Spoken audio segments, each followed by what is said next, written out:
hermanos, es un privilegio enorme y una gran responsabilidad de estar aquí transmitiendo pues la palabra de Dios, y le he pedido mucho su dirección para que sea Él quien hable a través de mí, como si fuera yo una de estas bocinas que Él me utilizara, y pues espero que así sea. Le pedí a Grecia si por favor nos podía proyectar primeramente un videíto como un antecedente para todo lo que vamos a ver en el día de hoy. ¿Puedes por favor apoyarme, Grecia? Gracias.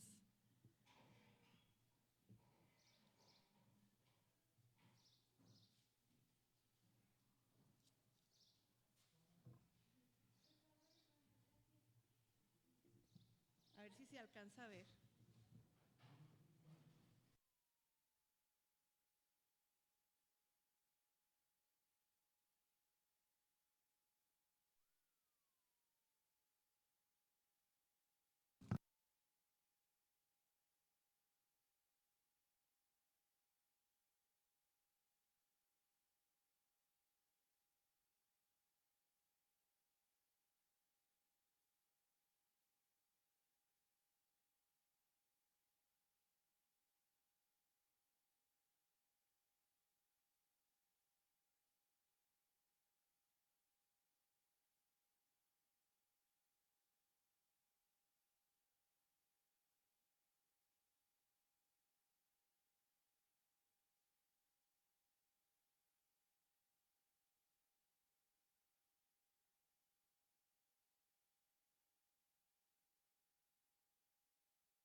¿Y a cuántos de nosotros nos hubiera gustado estar ahí?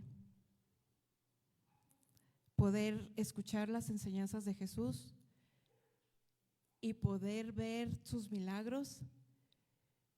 Y bueno, también nos hubiera tocado ver la crucifixión y ver la resurrección de Jesús, que es lo que hoy estamos celebrando. Al hombre siempre le ha interesado, le ha llamado mucho la atención el poder viajar a través del tiempo. Ha habido científicos como Einstein y algunos otros filósofos que han dicho que eso sería posible, sacan sus teorías y demás, pero hasta el momento no se ha podido culminar. Se ha podido realizar a través de series de televisión, de caricaturas y de esta canción, porque él dice, si yo hubiera podido estar ahí, está hablando de viajar a través del tiempo para reconocer en este caso lo que hizo Jesús por nosotros. Una de las series que, bueno, una caricatura que yo creo que a muchos de los que estamos aquí nos tocó ver fue a Los Supersónicos, que salió en el año de 1962 y curiosamente nos planteaba a una familia que en el año 2062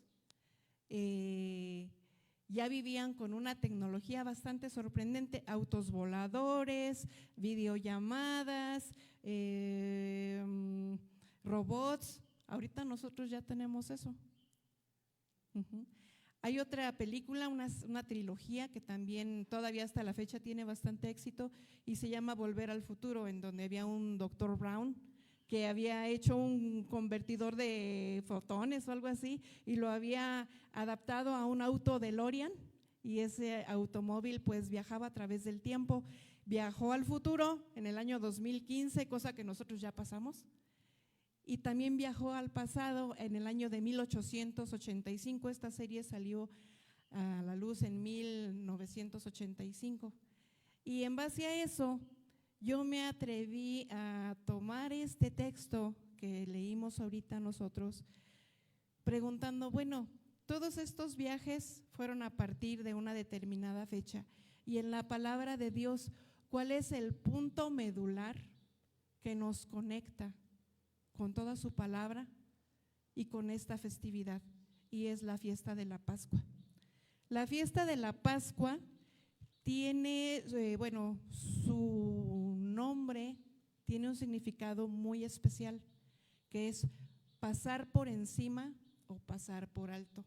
Y tiene sus orígenes en el momento en el que Dios le dice a Moisés, ¿sabes una cosa? Quiero que vayas y hables con Faraón, porque ya mi pueblo ha clamado a mí y me ha pedido pues que, bueno, no se lo dice así, pero realmente fue lo que hizo el pueblo. Clamó a Dios después de 480 años de esclavitud y Dios los escuchó. Y entonces Dios ocupó a Moisés y ocupó a Aarón para que fueran a hablar con el faraón. Y en ese momento él le dice, Dios a Moisés, ¿sabes qué? Les voy a mandar unas plagas, porque pues nomás no quiere liberar a mi pueblo. Y manda 10 plagas. Dentro de esas 10 plagas está la última, la 10ª, que es donde mata a los primogénitos.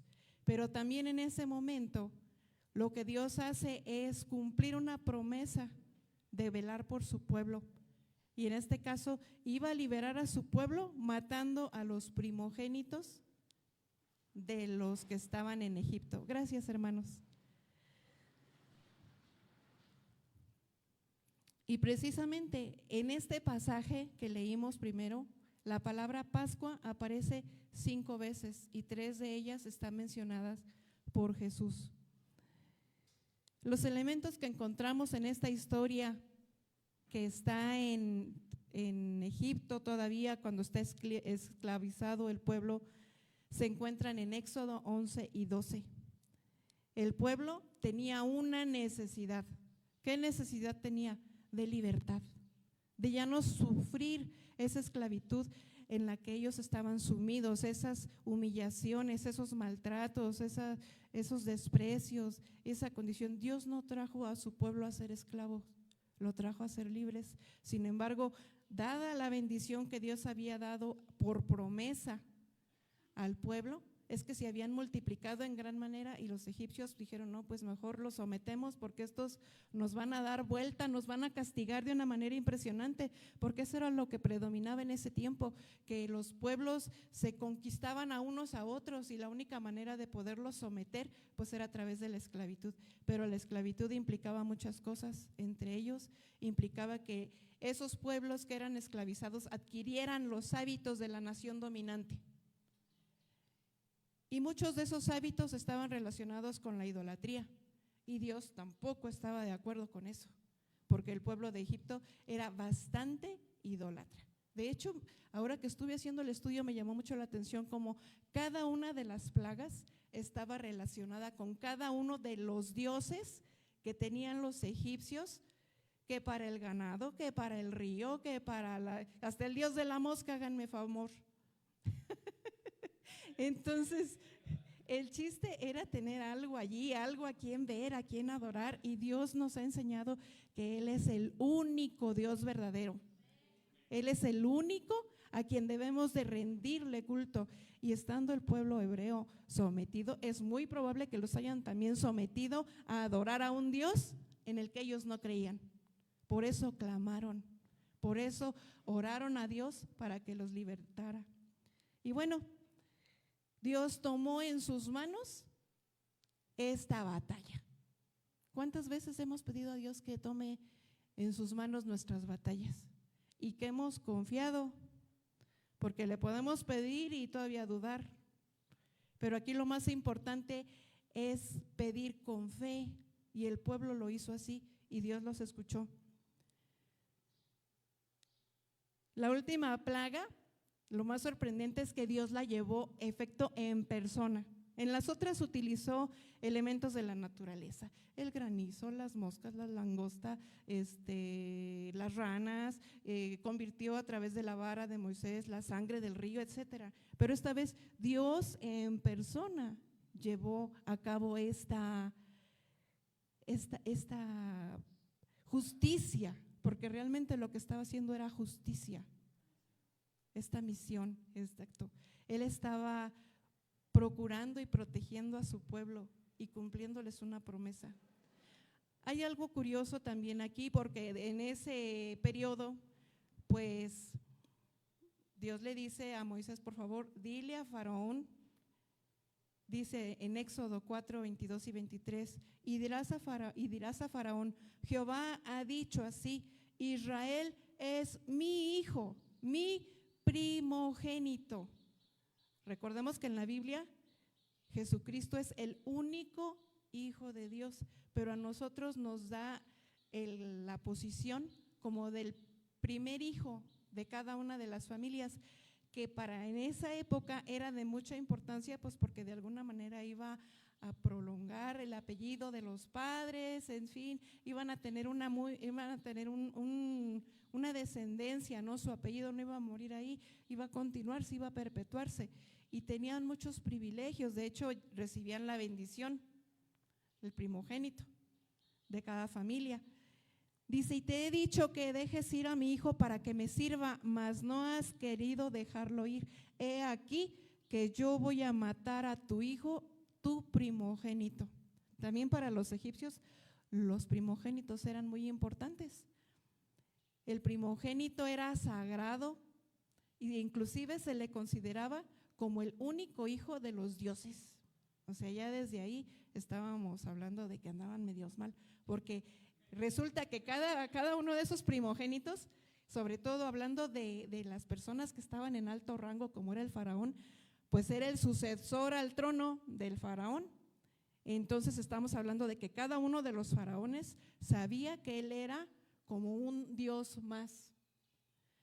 Bueno, pues resulta que cuando Dios decide libertar al pueblo de Israel, Faraón pues sentía que estaba al tú por tú con Dios. ¿Cuántas veces nosotros hemos despreciado a nuestro Dios y nos ponemos antes que Él? Eso es lo que estaba haciendo Faraón. Y pues obviamente que, ¿con quién nos estamos poniendo, hermanos? La verdad es que siempre la vamos a llevar de perder. Y aquí el faraón perdió. Le dio instrucciones a Moisés muy claras para el pueblo, porque además de la plaga 7 a la 10, de la plaga 3 a la 10, el pueblo de Israel estaba en la tierra de Gosén y nadie los tocaba, nada de las pruebas los tocaba, pero con los egipcios sí los ponía a sufrir bastante.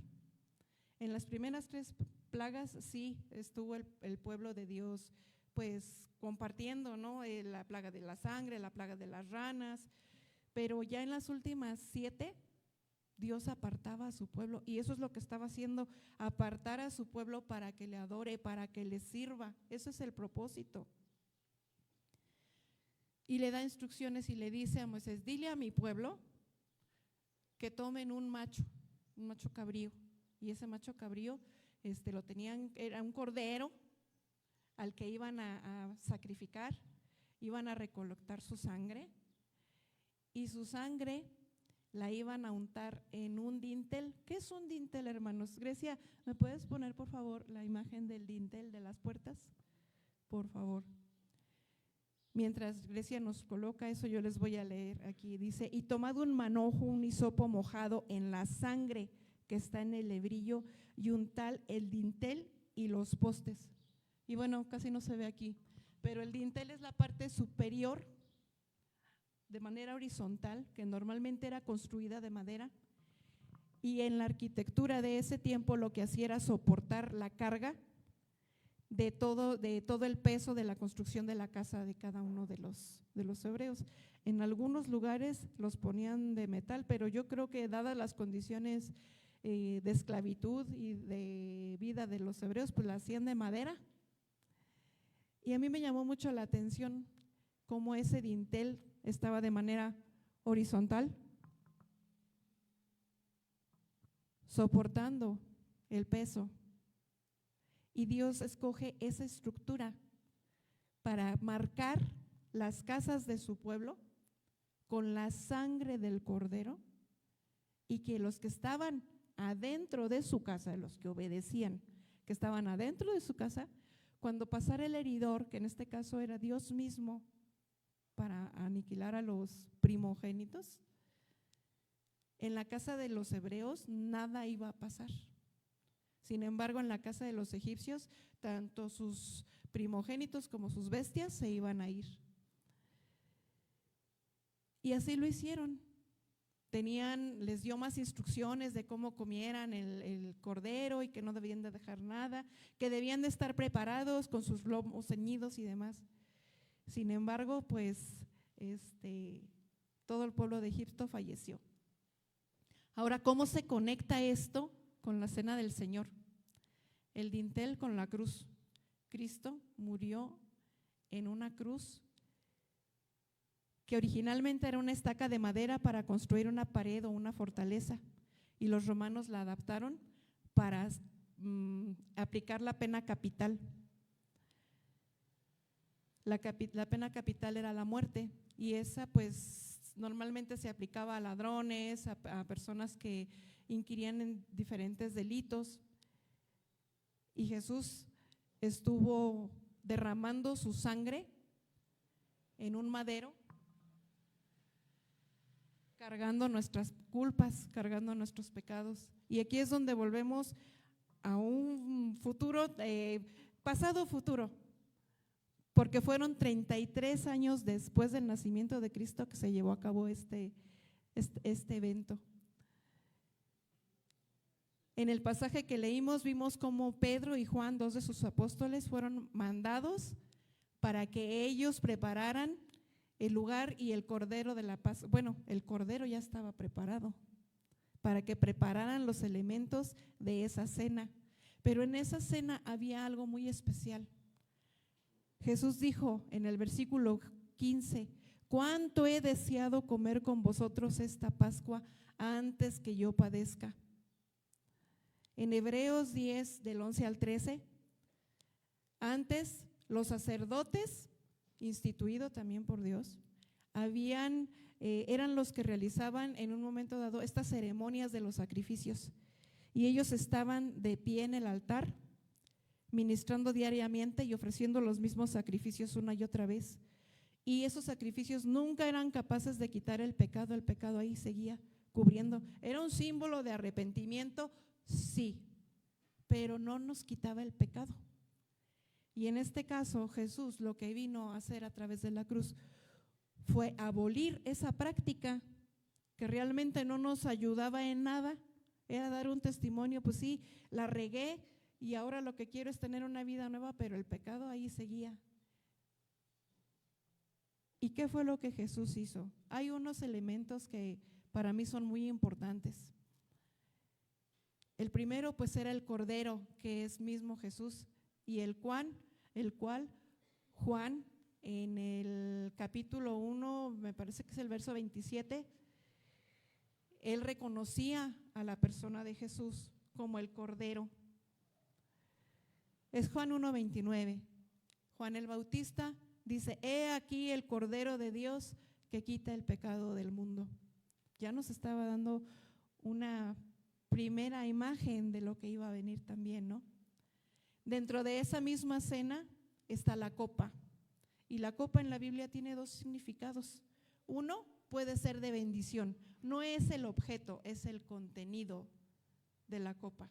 En el Salmo 23 nosotros vemos cómo dice: y mi copa está rebosando, porque ciertamente el bien y la misericordia me seguirán todos los días de mi vida, y en la casa de Jehová moraré por largos días. Y esa es la promesa que Dios vino a cumplir a través de su muerte, que nosotros a través de su resurrección vamos a estar ahora nosotros viviendo en esa morada que Él nos ha prometido y que ha ido a preparar. Ahora la copa, en el caso de Jesús, hay otro versículo en el que Él está orando en el huerto. Después de esta cena, Jesús se fue a orar y le decía y le suplicaba: Padre, si es posible, pasa de mí esta copa, pero no se haga como yo, sino como tú quieres.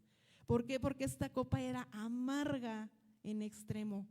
Era una copa cargada de sufrimiento. Y bueno, creo que el video fue bastante alusivo, aunque se queda corto, según lo que los historiadores mencionan, de lo que realmente vivió Jesucristo en esa cruz. Humillaciones, vejaciones, maltratos, golpes, lo laceraron, etcétera. No me voy a meter en eso porque me apoyé del video para recordar un poco lo que Él vivió. Esa copa fue muy amarga para Él, pero Él estuvo dispuesta a beberla voluntariamente por cada uno de nosotros, para que nadie se pierda.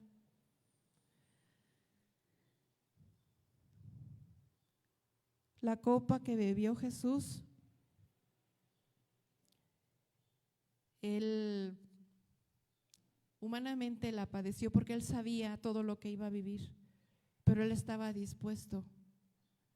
Él no fue, pues voy a decirlo un poco fuerte, pero no fue como Pedro, que se andaba escondiendo después porque pues ya sabía que le iba a tocar que lo lincharan por ser seguidor de Jesús.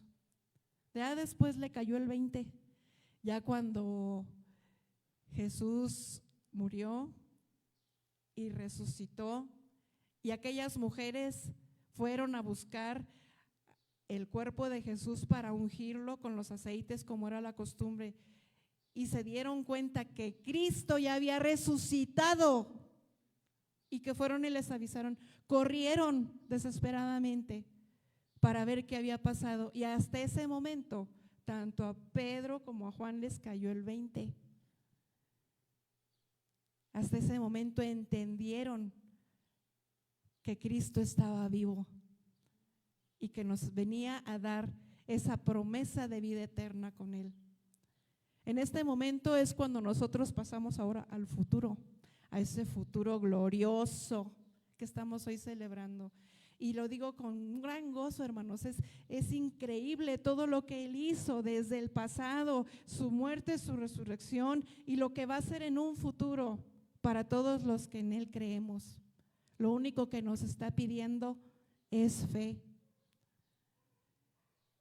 Nos dice en Hebreos 10:12, pero Cristo, habiendo ofrecido una vez para siempre un solo sacrificio para los pecados, está sentado a la diestra de Dios. No está muerto, está vivo y está sentado a la diestra del Padre. Y está esperando su regreso para venir por los que dio su vida, por nosotros. Eso es lo que Dios hizo, hermanos, por cada uno de nosotros. Dice, porque con una sola ofrenda hizo perfectos a los santificados, y nos atestigua lo mismo el Espíritu Santo, porque después de haber dicho, este es el pacto que haré con ellos después de aquellos días, dice el Señor, pondré mis leyes en sus corazones y en sus mentes y las escribiré. Y añade, y nunca más me acordaré de sus pecados y sus transgresiones. Nunca más me acordaré de lo que me has fallado. Nunca más me acordaré de lo que anduviste en el mundo haciendo antes de conocerme. Ahora ya eres una nueva criatura, pero tienes que creer en mí. En Primera de Pedro nos dice, sabiendo que fuisteis rescatados de nuestra vana manera de vivir, la cual recibisteis de vuestros padres, no con cosas corruptibles como el oro y la plata, sino con la sangre preciosa de Cristo, como de un cordero sin mancha y sin condenación. ¿Y cuántas personas se burlan todavía en la actualidad e ignoran y no quieren obedecer a Dios? No lo quieren escuchar, ni siquiera lo quieren volver a ver. Mejor se andan en los carnavales haciendo sus eventos en los que se mofan de nuestro Dios, en los que se burlan de lo que Jesús hizo por nosotros. Allá afuera hay una gran necesidad, pero la gente no quiere escuchar. La gente está como Faraón, endurecida, soberbia, arrogante. No creen que tienen necesidad de quién es Dios. Y nosotros debemos estar alerta, porque ya somos de su pueblo, sí, pero estamos en el mundo y podemos aprender a adorar las cosas del mundo, y eso enoja a nuestro Dios.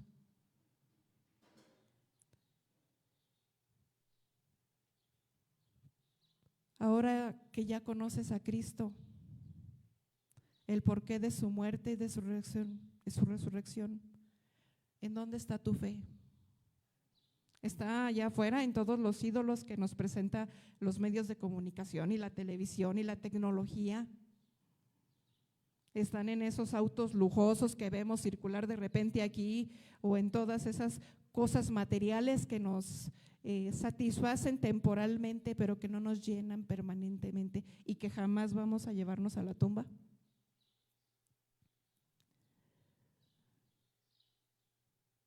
No esperemos, hermanos, a que Dios nos cuente a 10 como lo hizo con Faraón y que después venga y nos dé nuestras nalgadas. Dios, al que ama, disciplina, porque ya es nuestro Padre. Ahora, si hubiera aquí alguien que aún no ha aceptado a Dios en su corazón, está a muy buen tiempo. A muy buen tiempo de ver cumplir esa futura promesa que tenemos de la resurrección. Ya vimos que cumplió sus promesas en el pasado, y además históricamente hay muchos elementos que pueden registrarlo.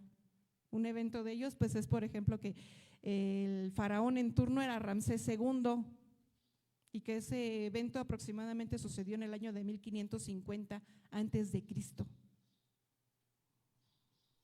Y hay más elementos, pero no les vengo a hablar de la historia del mundo, les vine a hablar de la historia de Cristo, del pasado, del presente y de nuestro futuro en Cristo. ¿Qué es lo que vamos a hacer? Si no han aceptado a Dios en su corazón, hermanos, acéptenlo. Por amor a Él, por amor a sí mismos, por el amor que sus padres les están inculcando o que nos han inculcado a través de sus vidas, porque en Él vamos a tener esa vida eterna. Faraón yo les apuesto que el día de la resurrección de los muertos, el día que venga Jesús y nos levante a todos para su juicio, Él no se va a ir a la vida eterna. Simplemente desafió a Dios. Y fue tal su soberbia que en el Mar Rojo los ahogó a él y a todos sus soldados que seguían persiguiendo. Entonces, ¿qué quieres? ¿Que haga lo mismo contigo? Por otro lado, hermanos, valoremos ese inmenso amor de Dios que ha tenido desde antes de que naciéramos. Ese amor incondicional, ese amor ágape, ese amor sublime y delicado. Y lo único que nos pide es un poquito de obediencia.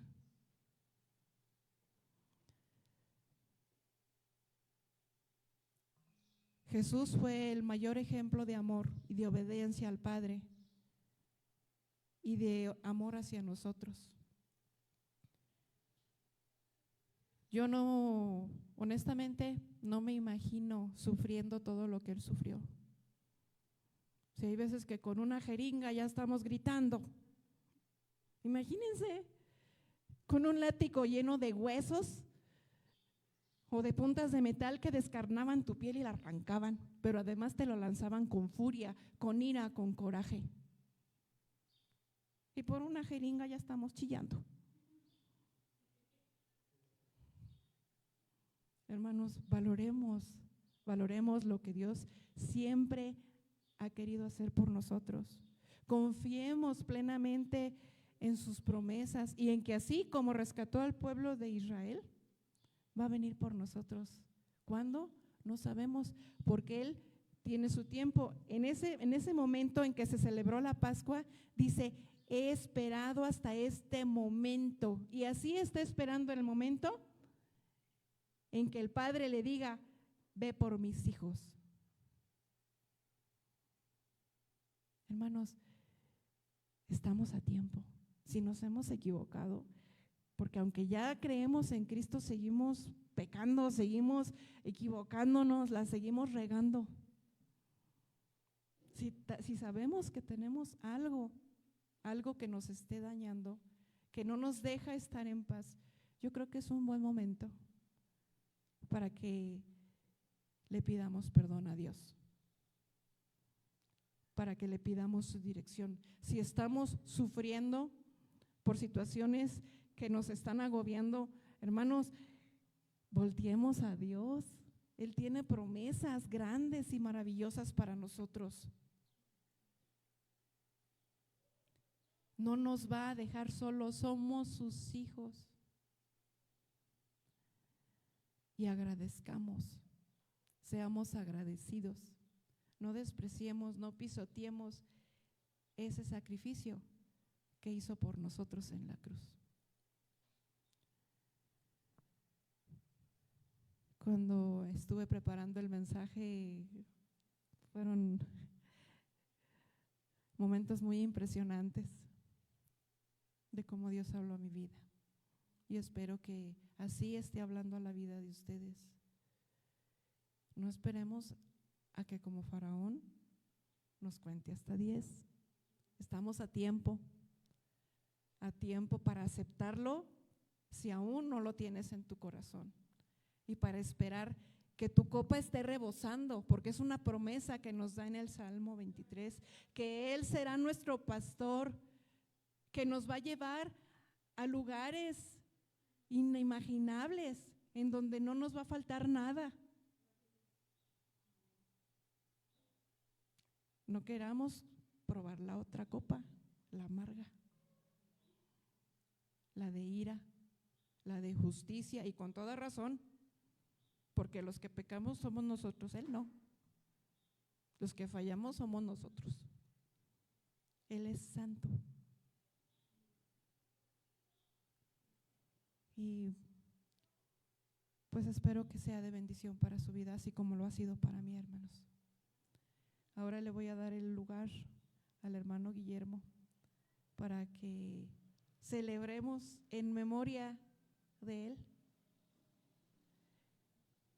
Adelante, hermano. Amén. Mis hermanos que nos van a apoyar con la cena, por favor, pasen.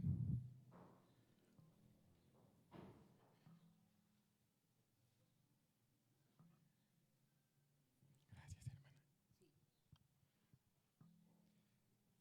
Es un tema duro, ¿no?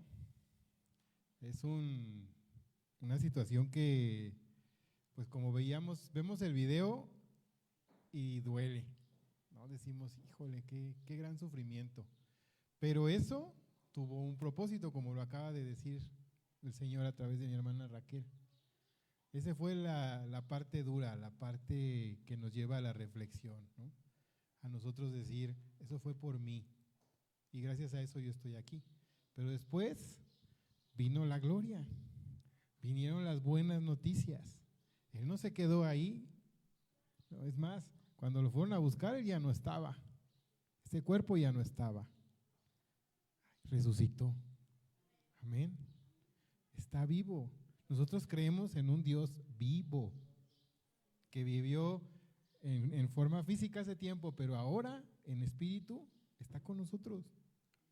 Está con nosotros en los momentos tristes, en los momentos difíciles, cuando pensamos que nadie nos ve, que nadie se va a dar cuenta, ahí está. Pero también cuando pensamos que nadie da un peso por nosotros, también ahí está Él. Él está con nosotros, Él nos escucha, Él nos consuela, Él sabe cuando sufrimos y se goza cuando nos gozamos. Él sabe cuando estamos enfermos y nos sana y nos cura en el corazón, en la mente, en el cuerpo. Así que hoy vamos a celebrar, como decía mi hermana. Vamos a pasar los elementos de la cena del Señor, por favor. Y bueno, hay algo muy importante que tenemos que recordar. Esta cena es un recordatorio. El pan simboliza ese cuerpo que fue herido en esa cruz. El vino simboliza la sangre que fue derramada por nuestro Señor. Es un acto de obediencia, porque esto lo hacemos por indicación de Él. Es un acto de remembranza, hacemos para recordar lo que Él padeció y por quién. Es un anuncio, porque Él al hacerlo anunció su muerte, y es un recordatorio de que Él va a regresar. Amén. Es importante, y su palabra dice que no hagamos esto en una situación de pecado, que no hagamos esto en una situación en la que no estemos listos para hacerlo. Así que vamos a tomar unos minutitos, unos segunditos ahí en nuestro lugar antes de tomarlo. Y si aún tenemos alguna cuestión, como decía mi hermana, en el corazón, que tengamos que poner hoy en las manos del Señor, pedirle perdón, vamos a hacerlo. Inclina tu rostro ahí y dile: Señor, gracias. Te quiero hoy agradecer por ese sacrificio. Te quiero hoy agradecer por tu muerte y tu resurrección, porque gracias a eso hoy puedo estar aquí. Pero también, Señor, sé que he fallado. Y ahí en tu lugar pídele perdón por eso que es necesario poner en sus manos. Dile: Señor, te pido perdón por esto, por mi pecado, por esta falla, por esa tentación en la que caí. Señor, perdóname, Señor. Perdóname, Padre, y hoy, Señor, hoy acepto el perdón de ese pecado, Señor. Y te pido que me ayudes a vivir en esa libertad de saber que tú ya me perdonaste, Padre. En el nombre de Jesús te lo pedimos. Amén y amén. Ok, dice la palabra de Dios en 1 Corintios 11: porque yo recibí del Señor lo que también os he enseñado, que el Señor Jesús, la noche que fue entregado, tomó pan, y habiendo dado gracias lo partió y dijo: tomad, comed, esto es mi cuerpo que por vosotros es partido.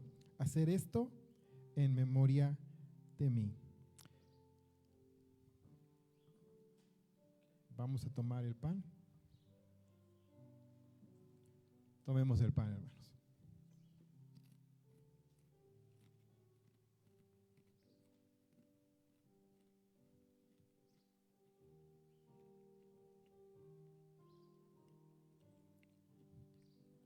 Asimismo, tomó también la copa, después de haber cenado, diciendo: esta copa es el nuevo pacto de mi sangre. Haced esto todas las veces que la bebiereis en mi memoria. Vamos a tomar la copa. Me tocó.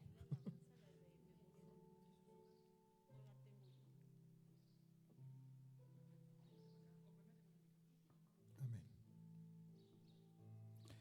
Así pues, todas las veces que comiereis este pan y bebiereis esta copa, la muerte del Señor anunciáis hasta que Él venga. Amén. Esa es la esperanza que tenemos hoy. Hablaba mi hermana del pasado y del futuro, ¿no? Habló del pasado en el pueblo de Egipto, habló del pasado en la muerte de nuestro Señor y habló del futuro, que es lo que estamos viviendo ahora. Nuestro presente es el futuro de ellos, pero nosotros todavía estamos esperando un futuro en el que Él va a regresar por nosotros. Amén. Amén, hermanos. Que Dios les bendiga.